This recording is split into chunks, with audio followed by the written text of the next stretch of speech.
Isa po sa gumawa ng 1987 Constitution na si Atty. Sarmiento ang nagsabi na pwedeng-pwede na tumawid sa 20 Congress ang nasimulan na impeachment laban kay Vice President Sara Duterte ng 19 Congress. At yan ay legal na legal. Ito ay isang magandang halimbawa dahil mismo yung gumawa ng saligang batas. Katulad ni Ascuna at saka ni Christian Monsod at ito nga po ay si Atty. Sarmiento. Sila yung gumawa niyan eh. Pero ito yung kanilang paniniwala. Pakinggan po ninyo. May violation ba ng one-year ban? Wala naman po eh. As a matter of fact, a resolution was issued by the House of Representatives. Number 2, can it cross over to the 19th to 20th Congress? Pwede po. May karanasan po tayo. In the case of Clinton, from 105 Congress to 106 Congress. The case of Judge Speakerson, from the 7th Congress to 8th Congress sa Estados Unidos. At ang sabi ng ating Korte Suprema sa kasong Pimentel, pwede pong tumawid because this is a non-lawmaking function. Ayun. Hindi po huminto ang Senado being a continuing body. Ayun. Okay. So, napakalinaw po. Galing sa constitutionalist, galing sa gumawa ng saligang batas. Ayan. So, alam nyo, kaya ko po pinaririnig sa inyo yung mga ganyan. Kung kayo po man ay nagsasawa o hindi sa mga kasong ito. Kasi pagdating po ng 20 Congress, isa na naman yan sa pagdidibatihan ng mga senador na identify pro Duterte. Kasi kanilang ipipilit yan na tapos na yung 19 Congress violation sa one-year ban. So malinaw po ang sinasabi ni Atty. Sarmiento na gumawa ng saligang batas. Hindi pwedeng hindi talakayin sa 20 Congress. Legal na legal sa ilalim ng batas, saligang batas, ang ituloy ang impeachment. So yan po ay inuuna ko lang ngayon. Kasi nga po ulitin ko, tapos ng 19 Congress, hindi naman ho dinismiss, hindi naman tinerminate ang kaso, so dapat ituloy. Kasi iba po ang impeachment court, impeachment trial, kaysa sa legislator na kanilang ginagawa ng ating mga mambabatas. Ito ay impeachment. Ito ay trial.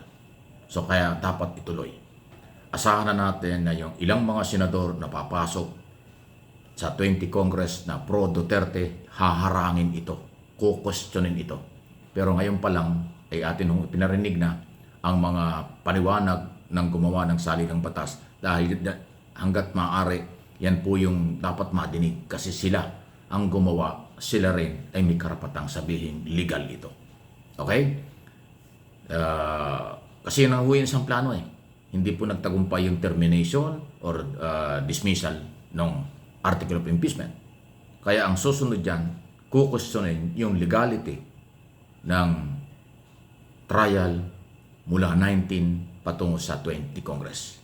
Maliban dyan, kukwestiyonin din nila yung one-year ban na pinag-uusapan. So wala akong problema ron. Article of impeachment ay tinalakay o ang complaint noong January-February ng 2025. February 5, ipinasa ang article of impeachment. So ngayon ay 25 pa rin, 2025 ng taon, kaya pasok na pasok yan. Okay? January, February, tinalakay sa mababang kapulungan ang complaint. Yung tatlong complainant, yan ay nangyari noong December 2024. Pero hindi naman yon ang ginamit ng Kongreso. Ang ginamit ng Kongreso na kaso at ebidensya, yung pinagtibay ng mga congressman complainant at endorser na 215 congressman signatory mula January, February, kaya ho pasok sa 1 year na pinag-uusapan. So, kaabang-abang talaga. Marami hong isyong tinatalakay tungkol dito at huwag tayong magsasawa. Atin hong panindigan at alamin kung ano ang maganda para sa ating lahat. Lahat may opinion, may interpretation sa nangyayari. Pero huwag tayong huwag iiwasan ang saligang batas. Kasi napakahalaga yan. Pag hindi nirespeto ang saligang batas, ay anong klaseng gobyerno tayo? Anong klaseng hustisya? Anong klaseng mangyayari sa ating bayan? So maling-mali. Kaya again, panawagan natin sa mga kinaukulan, sa lalo na sa mga senador judges, tumingin sila at aralin ang ebidensya ng magkabilang panig, prosecutors at depensa, pati ang kailang testigo.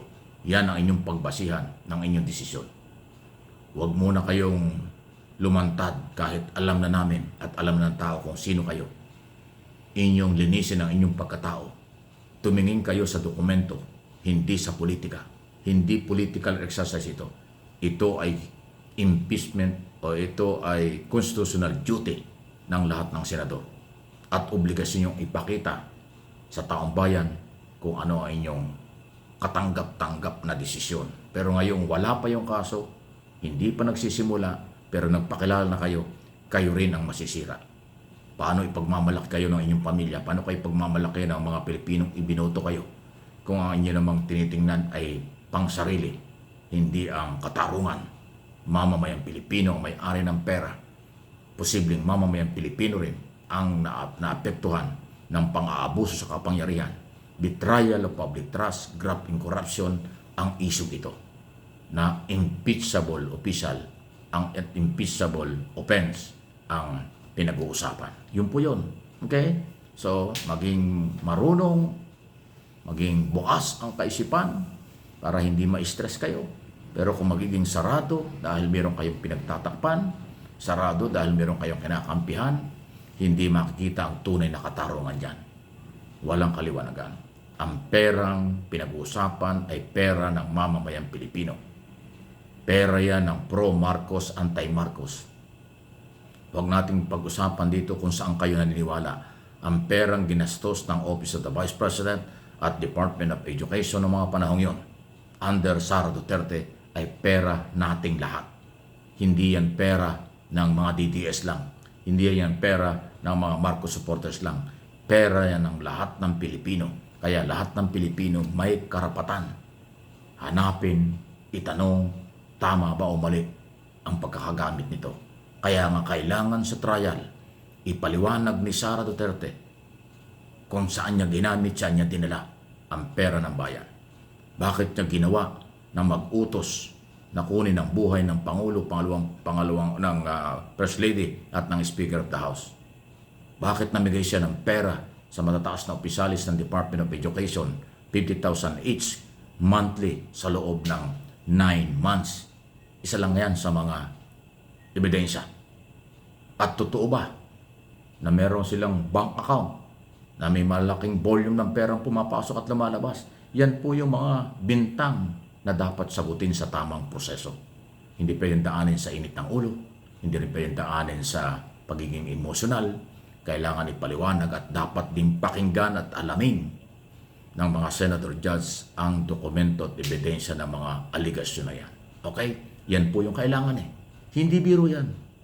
Hindi ho pangkaraniwang opisina ang Office of the Vice President.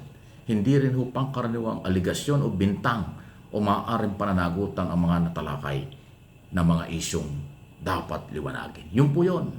Huwag maging bulag at bingi. Kailangan umiral ang katarungan at kaliwanagan. Tama ba o mali? Aabangan natin yan.